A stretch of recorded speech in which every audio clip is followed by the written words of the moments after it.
Hello বন্ধুরা, রূপকথা চ্যানেলে তোমাদের সকলকে স্বাগত জানাই। আশা করি ঈশ্বরের কৃপায় তোমরা সকলেই ভালো আছো। আমি তো ভালো আছি। ঠাকুরের নাম নিয়ে আজকে পর্বটি শুরু করি। বন্ধুরা, এই ব্যক্তি বাংলা চলচ্চিত্র জগতের একজন স্মরণীয় ব্যক্তিত্ব। হাসির ছবি বা বাংলা কমেডি সিনেমার ইতিহাসে অভিনেতা হিসাবে তার নাম উজ্জ্বল অক্ষরে লেখা রয়েছে। তিনি আর কেউ নয়, তিনি হাসির রাজা ভানু বন্দ্যোপাধ্যায়। আজকের পর্বে তার সম্পর্কে আমি তোমাদের জানাবো। ভালো লাগলে অবশ্যই শেয়ার করে দেবে, লাইক করে দেবে, আর পাশে বেল আইকনটিকে অবশ্যই প্রেস করে রাখবে, যাতে পরবর্তী ভিডিওর নোটিফিকেশন সবার আগে তোমাদের কাছে পৌঁছে যেতে পারে। ভানু বন্দ্যোপাধ্যায় বন্ধুরা 1920 সালে 26শে আগস্ট বাংলাদেশের মুন্সিগঞ্জে জন্মগ্রহণ করেছিলেন। ভানু বন্দ্যোপাধ্যায়ের প্রকৃত নাম ছিল সাম্যময় বন্দ্যোপাধ্যায়। তার বাবার নাম জিতেন্দ্রনাথ বন্দ্যোপাধ্যায়, মা সুনীতি বন্দ্যোপাধ্যায়। শৈশবে ভানু বন্দ্যোপাধ্যায়ের শিক্ষালাভ শুরু হয় লোহারজংয়ে কাজী পাগলা এটি ইনস্টিটিউশন থেকে।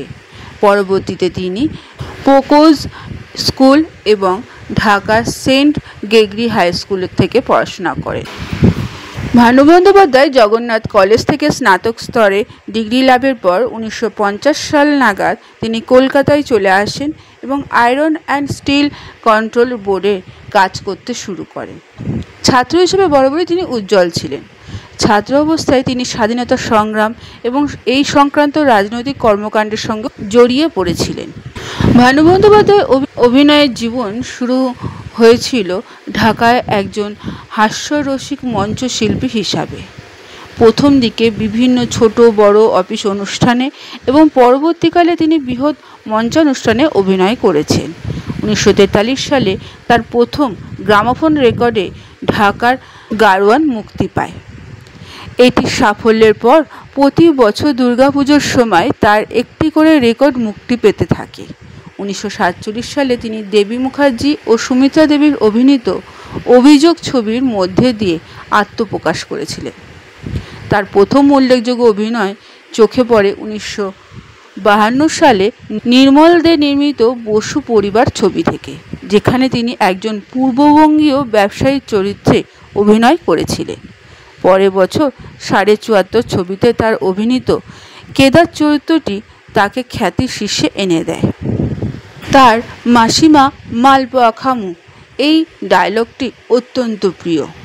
এরপর তিনি ভ্রান্তিবিলাস, পাশের বাড়ি, আসিতে আসিও না ইত্যাদি জনপ্রিয় ছবির মতো 300 শতাধিক চলচ্চিত্রে অভিনয় করেছেন।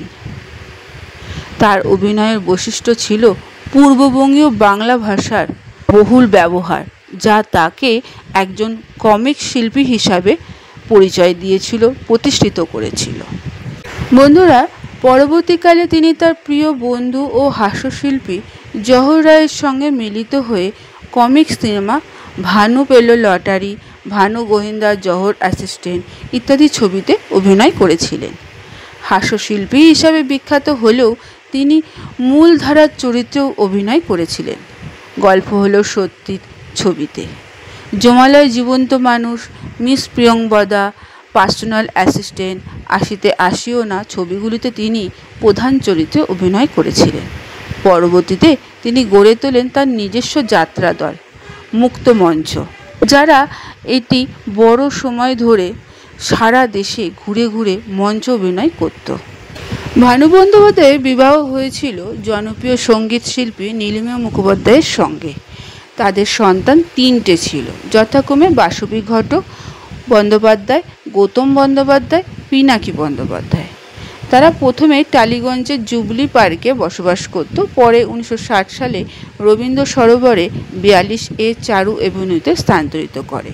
কিন্তু 1983 সালে হৃদরোগে আক্রান্ত হয়ে 62 বছর বয়সে ভানু বন্দ্যোপাধ্যায় পরলোক গমন করেন এবং বাংলা চলচ্চিত্র জগৎ থেকে আরও একটি উজ্জ্বল নক্ষত্র খসে পড়ে যায়। তার মতন কমেডি অভিনেতা আজও পর্যন্ত কেউ করতে পারেনি বা জন্মগ্রহণ করেনি। তাই তার অভিনীত প্রত্যেকটি চলচ্চিত্র আজও মানুষের ভালো লাগে। বন্ধুরা, আজকের পর্বটি এখানেই শেষ করলাম। এতক্ষণ আমার ভিডিওটি দেখার জন্য ও শোনার জন্য তোমাদের অসংখ্য ধন্যবাদ।